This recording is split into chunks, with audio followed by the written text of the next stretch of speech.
राम राम भाइयों और बहनों, कैसे हो आप सब। और आप सभी की व्याख्याता भर्ती की तैयारी कैसे चल रही है, मुझे जरूर जरूर बता देना। दोस्तों, जैसा कि मैंने आप सभी को कहा था कि मैं आप लोगों को बुकलेट जरूर दूंगा, तो आज मैंने अभी बुकलेट अपने टेलीग्राम चैनल और टेलीग्राम ग्रुप दोनों पे मैंने बुकलेट को अपलोड कर दिया है। और मैंने अपने जो बुकलेट का जो इंट्रोडक्शन का जो वीडियो है, बुकलेट इंट्रोडक्शन की जो क्लास है, उसके कमेंट बॉक्स के अंदर भी मैंने उसको पिन कर दिया है, तो आप वहां से भी डाउनलोड कर सकते हो। दोस्तों, इस बुकलेट को ज़्यादा से ज़्यादा शेयर करने की जिम्मेदारी अब आप सभी की है। अब आप सभी की जिम्मेदारी ये बनती है कि आप उस बुकलेट को ज़्यादा से ज़्यादा शेयर करो।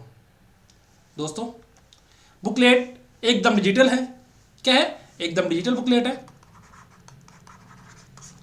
सभी क्वेश्चनों के सॉल्यूशन मैंने इसके अंदर करवा रखे हैं। एक भी प्रश्न ऐसा नहीं है जिसका सॉल्यूशन मैंने नहीं करवा रखा है।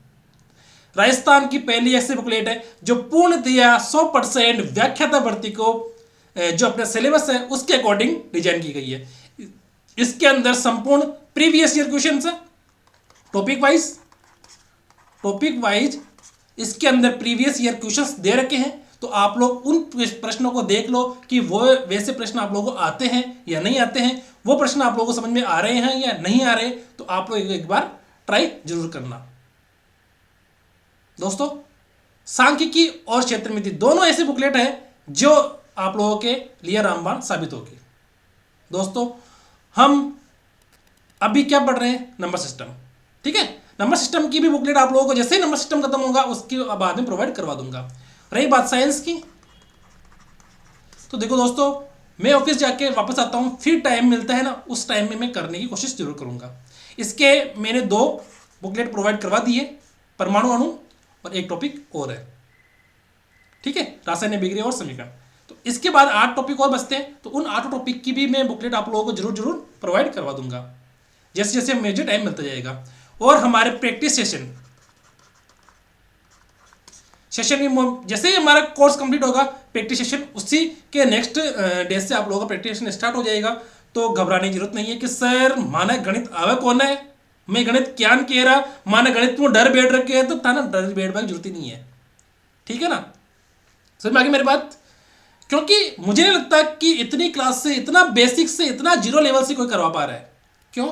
क्योंकि अपनी कोई कोचिंग नहीं है, अपना कोई यूट्यूब चैनल, अपना कोई वो क्या कहते हैं उसको, डिजिटल वो बोलते हैं ना, ऐप, वो नहीं है, अपने को पैसा लग नहीं रहा है, मैं किसी से कोई काम करवाता नहीं हूँ, सारा काम मैं खुद करता हूँ। ठीक है, ये बुकलेट भी मैंने स्वयं ने अपने इन अंगुलियों से टाइप की है, हाँ, अपने हाथों से टाइप करके फिर मैंने इसको करा है।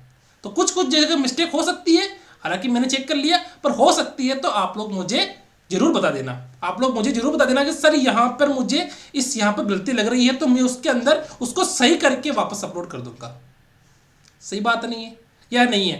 क्योंकि देखो यहाँ पर है ना, मेरे पास कोई 10 लोगों की टीम नहीं बैठी है, यहाँ पर 10 लोग मेरे साथ कोई काम नहीं कर रहे हैं, मैं सिंगल बंदा हूँ, सिंगल अकेला काम कर रहा हूँ।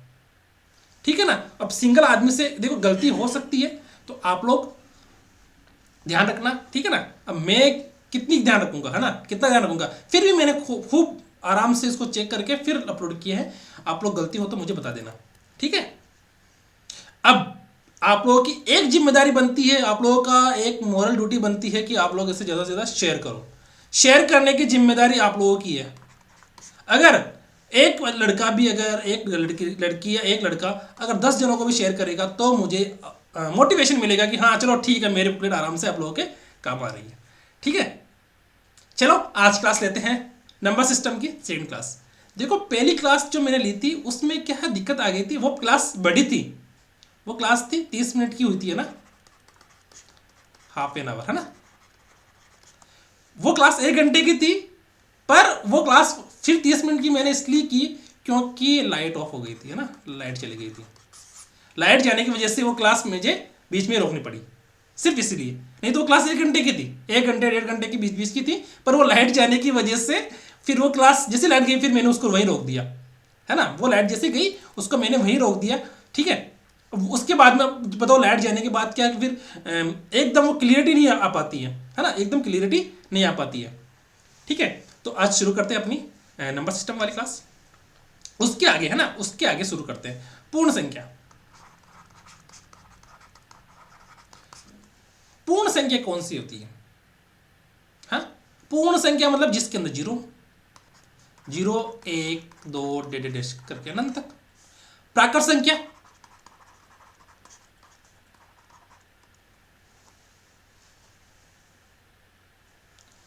प्राकृत एक मिनट रुकना पर, प्राकृत संख्या कौन सी होती है? नेचुरल नंबर, एक्स से लेकर इन्फिनिटी तक, एक से लेकर अनंत तक जो संख्या होती है वो क्या होती है? अपनी प्राकृत संख्या। ठीक है, अपनी क्या संख्या होती है? वो प्राकृत संख्या।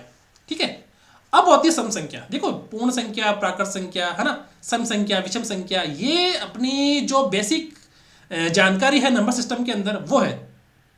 इन सभी टॉपिक्स को हम बाद में लेंगे, क्योंकि ये अपनी बेसिक जानकारी है कि अपने को पता रहनी चाहिए कि सम संख्या, विषम संख्या, प्राकृत संख्या, पूर्ण संख्या, पूर्णांक है, परिमेय संख्या, अपरिमेय संख्या।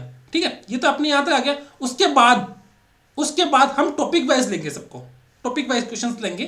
ठीक है, टॉपिक वाइज 2 3 4 टॉपिक्स में इन सबको कंप्लीट कराऊंगा, फिर बाद में प्रश्नों को करेंगे। क्योंकि थ्योरी इसके अंदर कर ली, क्वेश्चंस तो बहुत सारे हैं, एक एक थ्योरी से क्वेश्चंस हजारों बन सकते हैं, पर अपने को थ्योरी अच्छे से करनी है दोस्तों, थ्योरी अच्छे से करनी है आप लोगों को। ठीक है ना। सम संख्या,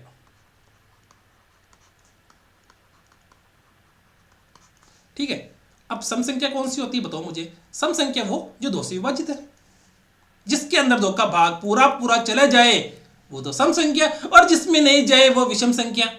समझ में आ गई बात? एक ही क्वेश्चन से सम संख्या से विषम संख्या बन गई, जिसमें 2 का भाग जाता है, 2 का भाग जाता है वो सम, जिसमें 2 का भाग नहीं जाता है वो विषम। That's all. ठीक है, जो 2 संख्या 2 से विभाजित है, जैसे 2 4 6 8 10 12 14 16 18 20 22 24 26 28 30 32 34 36 38 40, ये भी माइनस के अंदर प्लस के अंदर, बस। तो ये तो हो गई जो संख्या जो 2 से विभाजित होती है वो तो होगी सम संख्या। अब जो 2 से विभाजित नहीं होती है बिग के अलावा या सम संख्या के अलावा जो बच्चे जो विषम संख्या, बस 1 3 5 7 9 11 13 15 17 19 21 23 25 27 29 31 33 35 37 और 39 डेढ़ डेढ़ करके अनंत तक, तो वो तो ये अपनी विषम संख्या। ठीक है, अब विषम संख्या का रूप कैसे होता है? अब ये बता रहे फॉर्मूला की विषम संख्या है ना, ऐसी होती है 2 ± 1। उनको पता है पहले से ही, हमको तो पहले से ही पता है 2n। अब n का मान क्या है? यहाँ पर n है, यहाँ पर क्या है? 2n ± 1। n का मान क्या है? n का मान कोई भी ले लो, जैसे 1 2 3 4 5। n का मान क्या है? पूर्णांक। n क्या है? पूर्णांक। ठीक है, n क्या है? पूर्णांक। पूर्णांक कौन सा? ये रहा अपना पूर्ण संख्या है, पूर्णांक। ठीक है, ठीक है। अब जैसे मैं यहां पर रखूं n का मान रखूं मैं 0 रखा तो क्या बन गया ±1। मैं रखा 1 रखा तो क्या बन गया? 2 ± 1, यानी कि 2 + 1 3, और 2 में से 1 गया तो 1। ठीक है, तो देखो 1 और 3 क्या है? 1 और 3 क्या है? हाँ, तो ये सभी चीजें 1 और 3 विषम संख्या हो गई। ठीक है, तब n का मान आराम से कुछ भी ले सकते हैं अपन, प्लस में भी ले सकते हैं और माइनस में ले सकते हैं। ठीक है, समझ में आ गई मेरी बात? अब देखो दोस्तों, अब जैसे यहां पर ये दे रखा है कि n का मान क्या है? माइनस के अंदर, तो n का मान अपन माइनस में भी हो सकता है क्या? आप चाहो तो इसके अंदर, जैसे हमें तो मैंने यहाँ पूर्णांक इसलिए बोला क्योंकि हमेशा पूर्णांक ही लेते हैं। ठीक है, आप चाहो तो इसे रियल नंबर जो होता है ना, रियल नंबर अपना, हालांकि रियल नंबर के अंदर वो संख्या कौन सी होनी चाहिए? वो पूरी पूरी विभाजित होनी चाहिए। 2 से विभाजित होती है रियल नंबर के अंदर, जैसे अपने यहाँ पर 2n रख दिया। अब n के अंदर सपोज करो मैं अगर n का मान अगर रियल नंबर में से कुछ रख दूँ, है 0.1 2 3 ऐसे, तो वो 2 से विभाजित होगा कि नहीं होगा वो पता नहीं। पर अगर अपन यहाँ पर n का मान अगर पूर्णांक के प्राकृत संख्या है ना, इनमें से कुछ रखे, प्लस माइनस में से अगर अपन प्लस माइनस n में से 1 2 3 1 -1 -2 -3 कुछ भी रखे, तो सीधा सा वो मान क्या है? 2 से विभाजित नहीं होगा। अब अपन अपने को यहाँ पर कुछ समझना नहीं है, सर मेरे को समझ में नहीं आया क्या लिखा हुआ है, छोड़ो ना यार। आपको किसने कहा कि ये चीज़ ध्यान रखो? आप याद ध्यान रखो कि 2 का जिसमें भाग जाता है वो सम, जिसमें 2 का भाग नहीं जाता वो विषम। बात खत्म, बस। अभाज्य संख्या, अभाज्य संख्या। अभाज्य संख्या क्या होती है सर? आप अच्छे से बता दोगे क्या? बता देंगे। इसमें केवल 2 गुणनखंड होते हैं, कौन कौन से? 1 और स्वयंभू संख्या। कौन कौन से अभाज्य संख्या कौन सी होती है? देखो ये संख्या है, वापस और पढ़ेंगे अच्छे से, वापस और अच्छे से पढ़ेंगे, इनकी थ्योरी अच्छे से पढ़ूंगा मैं।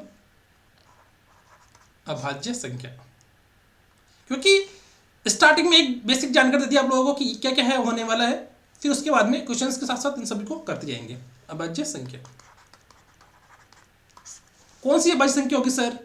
हाँ, जिसके अंदर उस संख्या का अलावा सिर्फ एक का भाग आता है। और देखो मेरी बात सुनो, अभाज्य संख्या किसे बोलते हैं? जिसमें किसी का भाग नहीं आता, उस संख्या के अलावा किसी का भाग नहीं आता। अब बताओ मुझे, एक यहां पर एक लिख दिया, अरे भाई एक का तो सब में जाता है, तो एक को तो अपन की नहीं, मतलब अब अभाज्य संख्या कौन सी हो गई? जिसमें किसी का भाग नहीं आता, जिसमें किसी का भाग नहीं आता। अब यहां पर लिखा रखा एक और स्वयं, तो अपन एक का तो इसलिए मैं काट देता हूं यहां पर, क्योंकि एक का भाग तो सब में जाता है, एक का भाग तो सब में जाता है, तो सबको सब में, जिसका भाग सब में जाता है उसको साइड में हटाओ। पर अभाज्य संख्या मतलब जिसमें किसी का भाग नहीं आता। अभाज्य संख्या मतलब जिसमें किसी का भाग नहीं जाता। खुद का तो जाएगा, खुद के अलावा ना। अब मैंने इस एक को क्यों नहीं लिखा? क्योंकि एक का तो सब में जाता है, सब में भी जाता है, विषम में भी जाता है, जीरो में भी जाता है, अनंत में भी जाता है। अनंत में जाता है क्या? नहीं जाता है। जीरो अनंत अपन जीरो नहीं कर सकते अपन, ठीक है। पर अपन क्या कर सकते हैं? जैसे एक बटावा, जैसे जीरो बटावा, जैसे एक बटावा एक, दो बटावा एक, तीन बटावा एक, तो भाग जा रहा है ना, मतलब वो क्या है? वो क्या है मुझे बताओ? वो भाज्य संख्या है, जिसमें भाग जाता है वो भाज्य संख्या। जैसे दो में एक का भाग कितनी बार जाता है? दो बार। तीन में एक का भाग कितनी बार जाता है? तीन बार।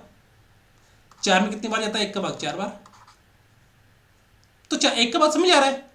पर वो संख्या कौन सी है? वो संख्या ऐसी संख्या जिसमें सिर्फ स्वयं का भाग जाता है। अब इसकी एक विशेषता बताऊं कि ये सभी संख्याएं कौन सी है? विषम संख्याएं है। इसमें केवल एक सम संख्या कौन सी है? दो। दो एक ऐसी सम संख्या है जो अभाज्य भी है और सम भी है। सबसे इंपॉर्टेंट, जो दो एक ऐसी संख्या है जो अभाज्य भी है और सम भी है।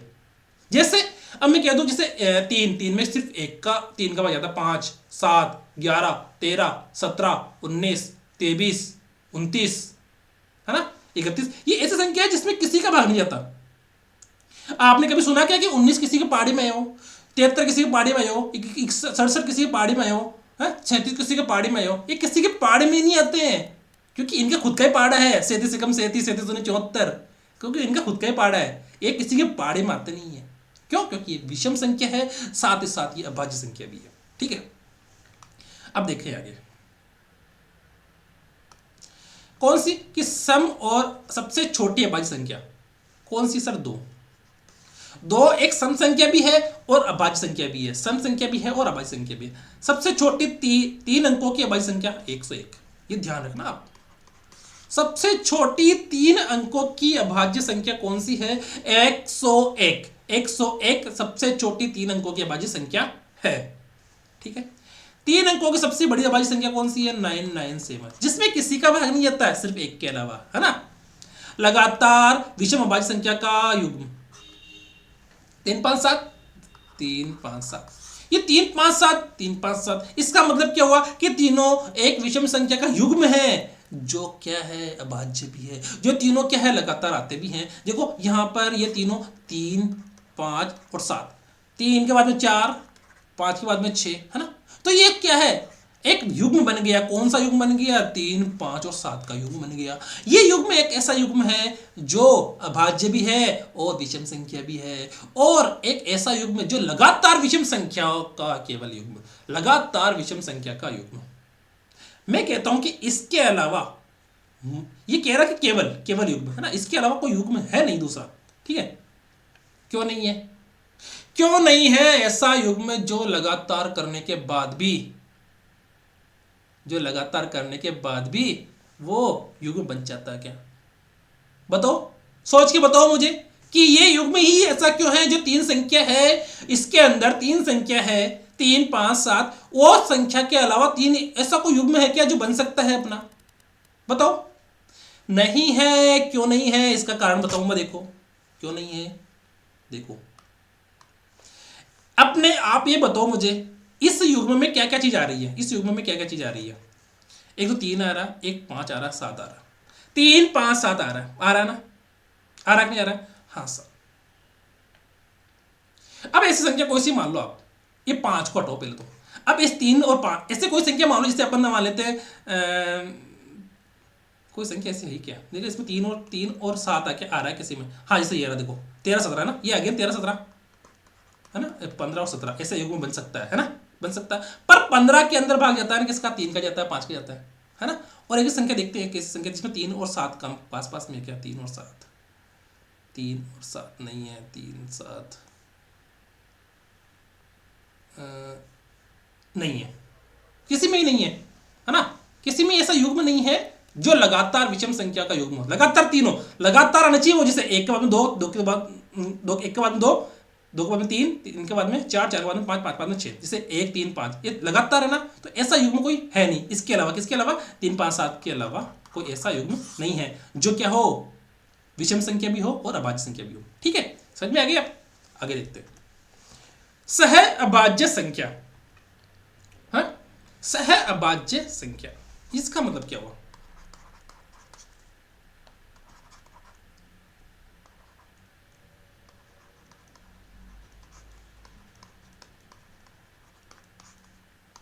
सह अभाज्य संख्या, यदि दोनों संख्याओं का मैसप एक हो, यानी एचसीएफ दोनों संख्याओं का एक हो, हाँ, दोनों संख्याओं का एचसीएफ एक हो, इसका मतलब क्या हुआ?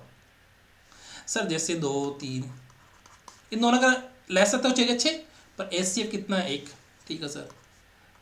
11 13 दोनों संख्या का एचसीएफ कितना है, 1। 16 9 दोनों संख्या का एचसीएफ कितना, 1। 25 19 दोनों संख्या का एचसीएफ कितना, 1। दोनों संख्या जिसका एचसीएफ 1 हो वो कौन सी हो जाएगी अपनी, बताओ मुझे, वो हो जाएगी अपनी सहअभाज्य संख्या। अब इसका सीधा सा अर्थ एक बता दूं आप लोगों को मैं, इसका सीधा सा अर्थ है कि एक दोनों संख्या ऐसी मान लो आप, देखो ये तो पता है कि अपने को ये रहा, एक तुक्का मेथड बता देता हूँ। तुक्का मेथड क्या होता है? तुक्का मेथड ये है कि दोनों संख्या एक ऐसी हो जाएगी जिसमें दोनों का एक दूसरे का भाग नहीं जाता है ना, दोनों में किस संख्या का भाग नहीं जाता एक साथ। जैसे जैसे मैं बताऊँ, 11 में किसी का भाग नहीं जाता, 13 में भी किसी का नहीं जाता, 16 में जाता है 4 का पर 9 में नहीं जाता, 9 में जाता है 3 का पर 16 में नहीं जाता, 25 में जाता है 5 का पर 19 में नहीं जाता, नहीं हाँ 19 में जाता है 19 का पर 25 में नहीं जाता। ठीक है, तो मतलब ऐसी संख्या हो जाएगी जिसका लेस है तो कुछ भी हो सकता है, पर मैस क्या होगा, सिर्फ और सिर्फ एक, जिसका मैस है एक, वो क्या हो जाएगी, सह अभाज्य संख्या। ठीक है, युग्म अभाज्य संख्या, युग्म अभाज्य संख्या, जब दो लगातार अभाज्य संख्या 2 के अंतराल के साथ हो तो उसे युग्म अभाज्य संख्या कहते हैं। जैसे जैसे 5 3 और 5 युग्म हो गया ना, है ना, 2 का अंतराल है दोनों के अंदर, हाँ सर। जैसे 11 13 2 का अंतराल है, और 5 7 2 का अंतराल है। इसी प्रकार भी देखते हैं इसके अंदर 2 का अंतराल किसके किसके अंदर है, 2 का अंतराल, हाँ यहाँ पर 71 73 2 का अंतराल है यहाँ पे, और ठीक है, तो ये क्या हो जाएगी, युग्म अभाज्य संख्या, है ना। ये कौन सी हो जाएगी, युग्म अभाज्य संख्या। अब आपसे एग्जाम में कोई परिभाषा नहीं पूछेगा कि युग्म अभाज्य संख्या बताओ, है, परिभाषा पूछेगा क्या, नहीं पूछेगा परिभाषा। ठीक है, आगे देखते हैं। अब वापस से एक बार मैं रिवाइज करवा देता हूं आप लोगों को कि रिवीजन कैसे करते हैं। ठीक है, ठीक है। प्राकृत संख्या, प्राकृत संख्या गिनती की संख्या कहलाती है जिसमें 1 से लेकर अनंत तक धनात्मक पूर्णांक होते हैं। प्राकृत संख्याओं के समूह को n नेचुरल नंबर से व्यक्त करते हैं, जिसमें 1 से लेकर अनंत तक शामिल है। ठीक है, प्राकृत संख्या के बाद में पूर्ण संख्या, होल नंबर इसे w से व्यक्त करते हैं। पूर्ण संख्याओं को गैर ऋणात्मक पूर्णांक के रूप में जाना जाता है। गैर ऋणात्मक पूर्णांक मतलब इसमें क्या नहीं है, वो क्या बोलते हैं, नेगेटिव नंबर नहीं। गैर ऋणात्मक मतलब हो गया नेगेटिव, नेगेटिव नंबर नहीं है इसके अंदर, बाकी 0 से लेकर अनंत तक कुछ भी हो सकता है। ठीक है, और पूर्ण संख्याओं के समूह को w बराबर 0 से लेकर अनंत तक कुछ भी लिख सकते हैं। ये मैंने आप लोगों को पहले ही बता चुका हूं, समझ में आ गई मेरी बात। और इसकी बुकलेट भी आप लोगों को कब मिल जाएगी, जैसे चैप्टर अपना कंप्लीट होगा उसके बाद आप लोगों को क्या हो जाएगी, बुकलेट मिल जाएगी। और बुकलेट ऐसी होगी जो एकदम डिजिटल हो। ठीक है, और मैं देखो मेरा एक विचार है कि अब जैसे देखो मुझे जहां तक लग रहा है ना, मुझे जहां तक लग रहा है आप लोगों का रेस्पॉन्स बिल्कुल भी नहीं है ना। रेस्पॉन्स ही लिखा हुआ RESPONS या एस, है ना। रेस्पॉन्स फर्स्ट ग्रेड वाले साथियों का बिल्कुल भी नहीं लगा मुझे अभी तक, कि कुछ साथी है जैसे 15-20 जने जो लगातार देखते हैं, कमेंट भी करते हैं, उनके अलावा मुझे कभी भी ऐसा नहीं लगा कि यार कि ये बच्चे पढ़ रहे हैं, बच्चे फर्स्ट ग्रेड वाले साथी मेरी क्लास को देख रहे हैं।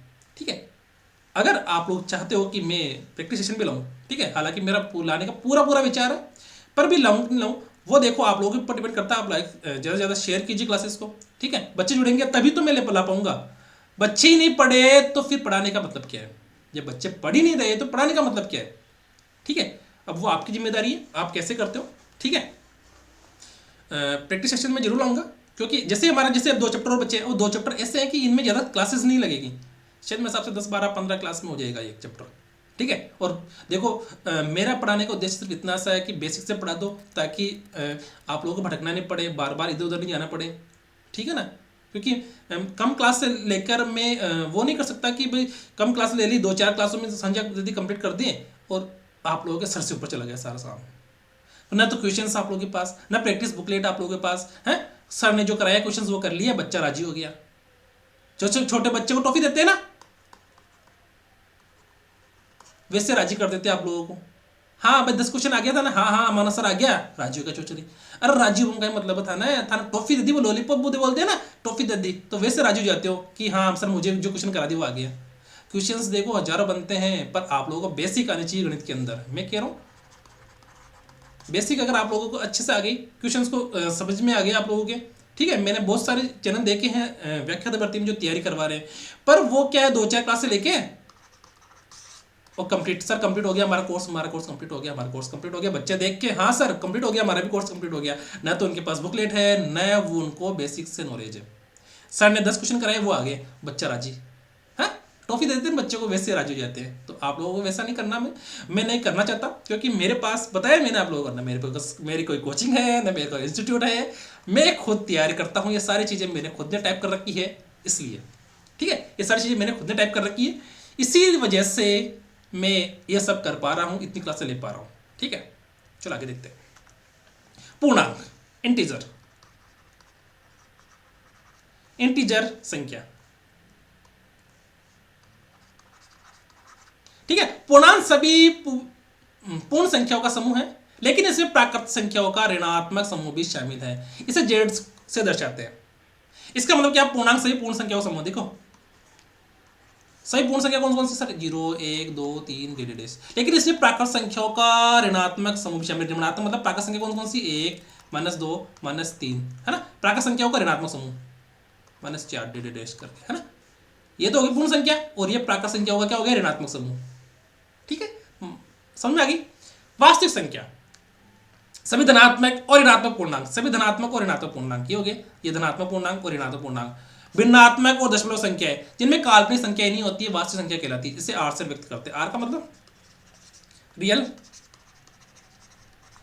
नंबर, है ना, रियल नंबर।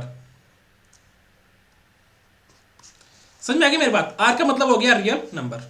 ठीक है, अब इसके अंदर जैसे ये बोल रहा है कि इसके अंदर धनात्मक और ऋणात्मक संख्या, मतलब ये पूरा पूर्णांक वाला आ गया, है, पूर्णांक वाला आ गया। भिन्नात्मक संख्या मतलब भिन्न के अंदर वाली संख्या आती है ना, भिन्न के अंदर 1 2 3, है ना। दशमलव संख्या मतलब भिन्न का, सॉरी भिन्न के अंदर तो ये होती है, भिन्न के अंदर तो 1/2 2/3 4/5 है। ठीक है, दशमलव के अंदर दशमलव में 1.1 0.5 है ना, 00.07। ठीक है, और काल्पनिक संख्या नहीं होती इसके अंदर, है। काल्पनिक संख्या कौन सी, आयोटा वाली, जो मैंने आप लोगों को बताई थी ना, आयोटा, इसे बोलते हैं आयोटा। ये 11th क्लास के अंदर 5वां चैप्टर है, एनसीईआरटी में शायद, है ना, एनसीईआरटी में 11th क्लास में 5वां चैप्टर है, 5वां चैप्टर काल्पनिक संख्या, है ना। काल्पनिक संख्या का नाम है इमेजिनरी नंबर्स के नाम से है, पूरा चैप्टर है ये, आप लोगों के सिलेबस में नहीं है। ठीक है, वास्तविक संख्या कहलाती है, इसे आर से व्यक्त करते हैं। परिमेय संख्या, जिसे पी बाई क्यू के रूप में व्यक्त कर सकते हैं। परिमेय संख्या जिसे पी बाई क्यू के रूप में व्यक्त नहीं कर सकते, जहां क्यू क्या है, नॉट इक्वल टू 0। क्यों, क्यू अगर 0 हो जाएगा तो क्या हो जाएगा, वो उसका मान अनंत हो जाएगा, जब क्यू नॉट इक्वल टू 0। ठीक है, जब क्यू का मान क्या है, 0 नहीं है। समझ में आ गई मेरी बात। कोई भी संख्या, एक संख्या जो और दूसरी संख्या के अनुपात, कोई भी संख्या जिसे एक संख्या और दूसरी संख्या के अनुपात के रूप में लिखा जा सकता है, परिमेय संख्या के रूप में लिखी जा सकती है, जिसे अनुपात नहीं है, पी अपॉन क्यू, ये अनुपात ही तो पी अपॉन क्यू। ठीक है, इसका मतलब है कोई भी संख्या जिसे p बटे हुए q के रूप में या q नॉट इक्वल टू 0 के रूप में लिखा जा सकता है, वो सभी क्या है, वो सभी क्या है, परिमेय संख्या। ठीक है, अब जैसे इसके अनुमान हो गए, जैसे 5/3, 1/2, 2/7। अब देखो 22/7 एक क्या है, परिमेय संख्या। पर यहां पर अब आगे देखते हैं, अब इसे हम 20.333 लिखा, तो इसको भी अपन कैसे लिख सकते हैं, 20.3333, इसको अपन ऐसे लिख सकते हैं ना, पॉइंट हटा के 1 0 2 3 4 5, बस। तो ये क्या बन गया, परिमेय संख्या बन गया, P/Q के रूप में बन गया। ठीक है, इसको भी अपन P/Q के रूप में लिख दिया, क्यों कि जिस कैसे लिखा, इसके रूप में लिख दिया ना अपन ने। ठीक है, अब परिमेय संख्या वह संख्या जिसे एक के ऊपर दूसरे के अनुपात के रूप में व्यक्त नहीं किया जा सकता। इसका मतलब क्या हुआ, इसका मतलब हुआ कि जिसे P/Q के रूप में नहीं लिख सकते, वो होगी अपनी अपरिमेय संख्या। हाँ सर, और तो माना समझ में आ गया। अब आगे बताओ देखा कह रही हो, एक अंदर जान सपोज करो जान पाई का मान 5/0 है ना, 5/0, क्योंकि 0 नीचे लिख दिया, इसका मान हो गया अनंत। ठीक है, √2 √7 है। इसके अलावा अभाज्य संख्याओं का वर्गमूल अपरिमेय संख्या कहलाती है। जो भी अभाज्य संख्या होगी ना, अभाज्य संख्या मतलब जिसमें किसी का भाग नहीं जाता।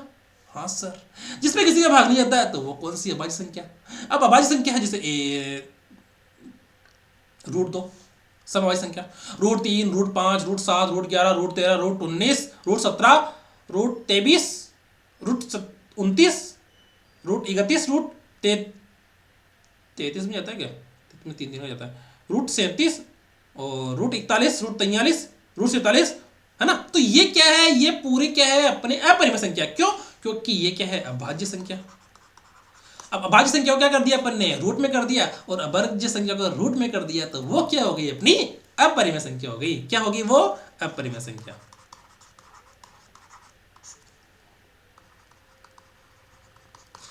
ठीक है, अब देखते हैं कि जो पाई होता है अपना पाई, वो क्या है, वो तो सर अपने अपरिमेय संख्या है, पर पाई का मान ही 22/7 होता है। तो ये क्या है अपना, सर ये तो परिमेय संख्या है। ये क्या है, ये तो परिमेय संख्या है। मतलब समझ में आ गई, पाई तो परिमेय संख्या और सॉरी 22/7 तो परिमेय संख्या, और ये क्या हो जाएगी अपनी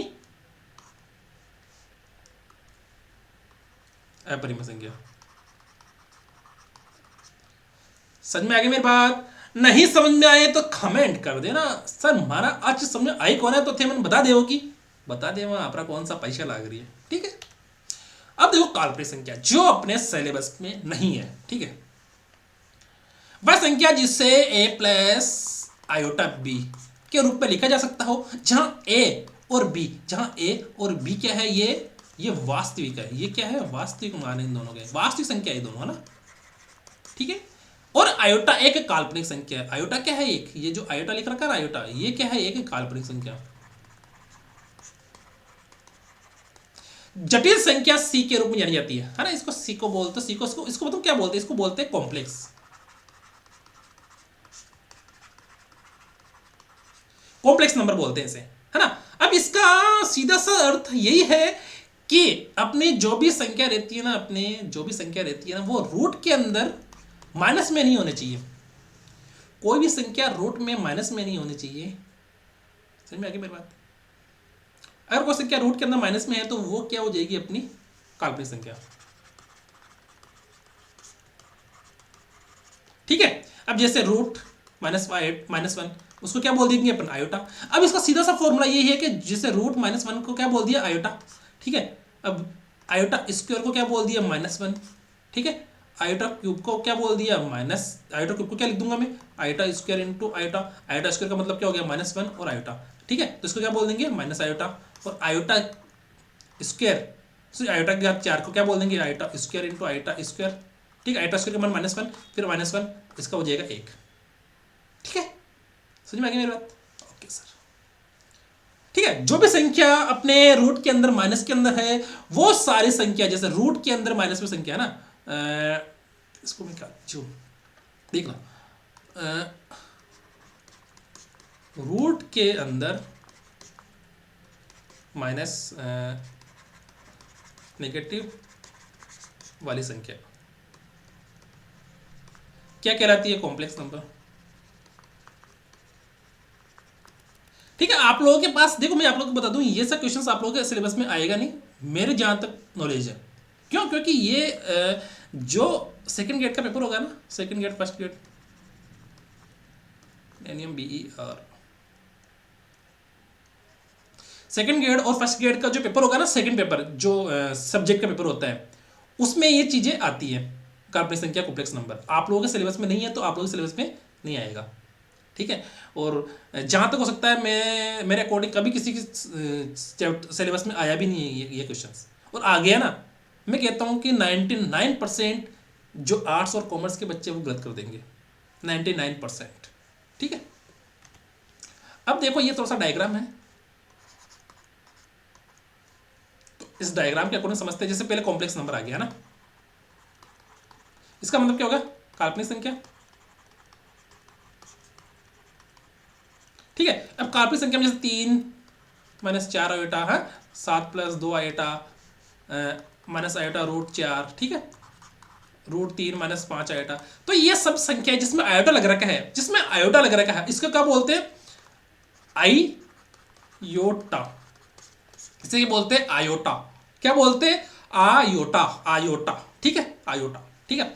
अब देखो जो काल्पनिक संख्या और वास्तविक, देखो संख्या दो प्रकार की होती है, काल्पनिक और वास्तविक, ठीक है, काल्पनिक और वास्तविक। अब वास्तविक संख्या के अंदर वास्तविक संख्या को दो भागों में बांट दिया, कौन कौन सी, परिमेय संख्या और अपरिमेय संख्या, ठीक है, परिमेय संख्या और अपरिमेय संख्या, ठीक है, समझ में आ गई मेरी बात।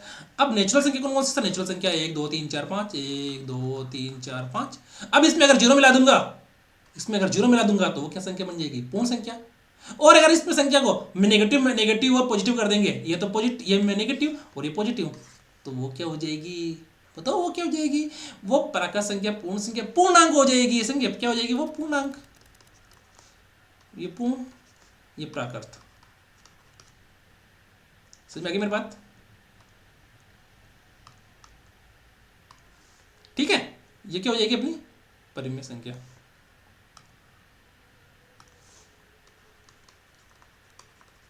ठीक है, और ये अपरिमेय संख्या, ठीक है। समझ में आ गई मेरी बात। अब जैसे परिमेय संख्या के अंदर इसमें 22/7 भी है, ठीक है। समझ में आ गई मेरी बात। नहीं समझ में आई ना था ना, तो कमेंट कर दीजिए, देख लीजिए हमारी बात, ठीक है। बहुत इजी चैप्टर है, इसमें कोई दिक्कत वाली बात नहीं है। नहीं समझ में आए तो मुझे कोई वो नहीं होगा कि यार समझ में नहीं आया, क्योंकि अभी इसकी पहली क्लास है, नहीं समझ में आए तो कोई दिक्कत नहीं है, आगे और समझ लेंगे, ठीक है ना। दूसरी बात देखो, बुकलेट मैंने आज लोग शेयर की तो उसका रिव्यू जरूर देना मुझे ना, रिव्यू देते हैं ना तो अच्छा लगता है, हाँ रिव्यू देते तो अच्छा लगता है। वो कमी हो ना तो मुझे जरूर बता देना उसकी बुकलेट के अंदर, क्योंकि कमी पता रहे ना तो आदमी क्या नहीं करता है, ठीक है। वापस से एक बार मैं रिवीजन करवा देता हूँ, रिपीट रिवीजन, ठीक है। प्राकृत संख्या 1 से अनंत, पूर्ण संख्या 0 से अनंत, पूर्ण संख्या पूर्णांक -∞ से लेकर +∞ तक, है ना, ठीक है। परिमेय संख्या जिसे एक पन p/q के रूप में व्यक्त कर सकते हैं, ठीक है, जहाँ q ≠ = 0।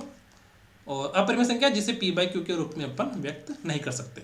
सम संख्या जिसमें 2 का भाग जाता है, विषम संख्या जिसमें 2 का भाग नहीं जाता है, भाज्य संख्या जिसमें किसी का भाग जाता हो, किसी न किसी का भाग जाता हो, अभाज्य संख्या जिसमें किसी का भाग नहीं जाता, सभाज्य संख्या जिसका जिसका SCF, जिसका SCF क्या हो, 1 हो।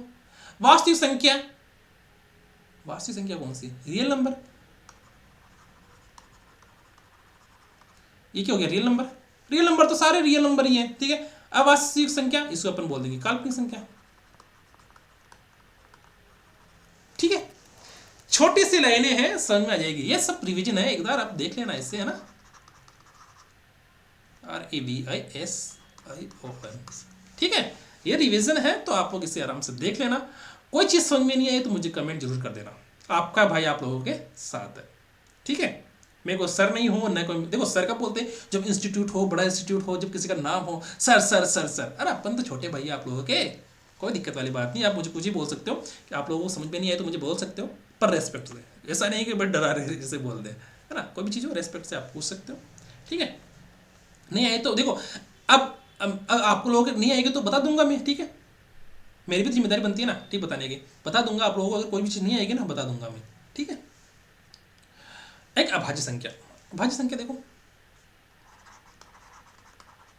ये अपन ने पहले पढ़ भी रखी थी, कौन संख्या जिसका केवल 2 गुणनखंड हो, एक और स्वयं, है ना, एक और वो खुद स्वयं।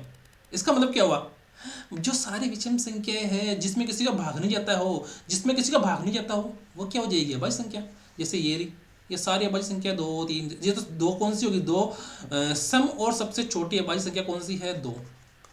ये आप लोगों को याद रखना है, ठीक है। ये सब चीजें आप लोगों को याद रखनी है। देखो मेरी आप लोगों की बात बता देता हूँ कि मेरे को जैसे क्वेश्चन नहीं आता तो हम क्या अल्टरनेटिव को दूसरा ऑप्शन निकाल लेते हैं कि यार इस क्वेश्चन को कैसे करना है, क्योंकि छोटा क्वेश्चन होता है तो उसको क्या कुछ क्वेश्चन ऐसे होते हैं जिसको अपन ऑप्शन से भी कर सकते हैं, तो हम उस तरीके से भी चले जाते हैं। जैसे कोई क्वेश्चन नहीं आ रहा एग्जाम में तो अपन क्या ऐसा करें कि उस क्वेश्चन का आंसर आ जाए। अपन सब चीज स्टेप सही कर दी फिर भी आंसर नहीं आ रहा तो ऐसा क्या करें, तो हम ऑप्शन से करने की कोशिश कर लेते हैं उस क्वेश्चन को, है ना। पर आप लोग ये चीज़ें नहीं जानते कि ऑप्शन से कैसे करते हैं, तो आप लोगों को क्या करना है, थोड़ी चीज़ें याद रखनी पड़ेगी, ठीक है। अब ये सबसे छोटी 3 अंकों की अभाज्य संख्या 101, सबसे बड़ी 3 अंकों की अभाज्य संख्या 997, तो ये जैसे 2 है ना, 101 है, 997 है, और लगातार विषम संख्या का केवल युग्म कौन सा 3, 5 और 7। तो ऐसी चीज़ थोड़ी सी कि याद रखनी है आप लोगों को, क्योंकि याद रखोगे तो ही अच्छा रहेगा, है ना। याद रखोगे ना आप लोग तो आप लोगों को क्या है समझ में आ जाएगी वो कोई चीज़ें। जैसे प्रश्न में कोई चीज़ पूछ ली ना तो आप लोगों को जल्दी समझ में आ जाएगी, ठीक है। अब देखो दोस्तों, एक ही बात कहनी कि बुक का रिव्यू बुकलेट का मुझे रिव्यू जरूर देना, है ना। बुकलेट का जरूर रिव्यू देना आप लोग, क्योंकि रिव्यू दोगे तभी मुझे बुकलेट और बनाने के अंदर मुझे अच्छा लगेगा, ठीक है। बुकलेट का रिव्यू जरूर देना, और आप लोगों से एक ही रिक्वेस्ट है कि इससे ज़्यादा से ज़्यादा शेयर करना। सभी साथी कम से कम 10 लोगों से शेयर करो जो पढ़ने वाले हो, हर के पास में मत कर देना, क्योंकि पढ़ने का किसी के पास कर दोगे तो पढ़ेगा नहीं। जो आप लोगों के साथी है, कोचिंग में है, इंस्टीट्यूट के अंदर है, जो आप लोगों के फ्रेंड्स वगैरह हैं, है ना, उन्हें शेयर कर दो, ताकि मुझे भी देखो मोटिवेशन मिलता रहे, क्योंकि मोटिवेशन जब तक आप लोगों के साथ है तब तक आप लोग आगे बढ़ते रहोगे, ठीक है, ठीक है। और मैं आप लोगों का छोटा भाई सुनील सैनी, ठीक है, ठीक है। आप लोग इसी प्रकार से मेरे चैनल से जुड़े रहिए, और एग्जाम तक मैं आप लोगों के साथ हूँ। और किसी को किसी प्रकार की कोई दिक्कत आए मुझे कमेंट करके जरूर बता देना, क्योंकि मैं हर कमेंट का रिप्लाई जरूर देता हूँ टाइम मिलते ही, ठीक है। और मेरे टेलीग्राम ग्रुप और चैनल सुनील एकेडमी से आप जरूर जुड़ जाना, ठीक है। और ज़्यादा से ज़्यादा अपने दोस्तों से शेयर कीजिए, और चैनल को क्या कीजिए, लाइक कीजिए, शेयर कीजिए और सब्सक्राइब कीजिए, है ना, क्योंकि सब्सक्राइब वगैरह बढ़ेंगे तभी तो मोटिवेशन मिलता है ना। सब्सक्राइब भी क्या एक तरह से पैसा, है ना, सब्सक्राइब भी क्या है एक तरह से पैसा। जितनी ज़्यादा सब्सक्राइब होंगे उतनी ज़्यादा मोटिवेशन मिलता है, ठीक है। और दूसरी बात मेरा देखो, अब आप लोगों को बता दूँ एक चीज़ कि पैसा लगता नहीं है ना, मेरा को पैसा लगता नहीं है, क्यों, क्योंकि मुझे हर चीज़ आती है, चाहे तो टाइपिंग वगैरह ले लो, है ना।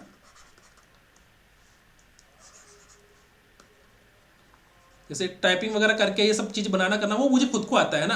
जैसे ये डिजाइन वगैरह है, क्वेश्चंस को टाइप कैसे करना है, बुकलेट को कैसे बनाना है, तो वो मुझे खुद को आता है, इसलिए मेरे को पैसा नहीं लगता। और इसी वजह से ही मैं आप लोगों की इतनी क्लासें ले पाता हूँ, इतनी क्लासेज ले पाता हूँ,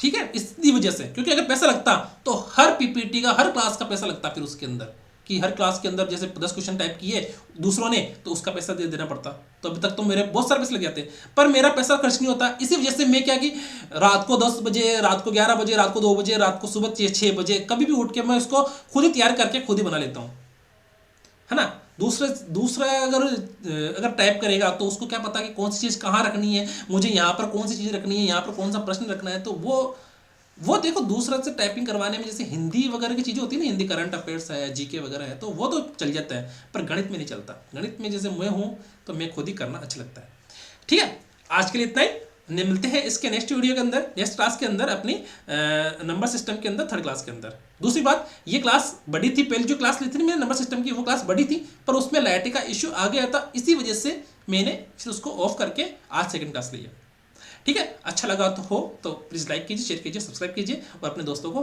ज़्यादा से ज़्यादा अपने मेरे यूट्यूब चैनल से जोड़िए, ठीक है। चलो, थैंक यू।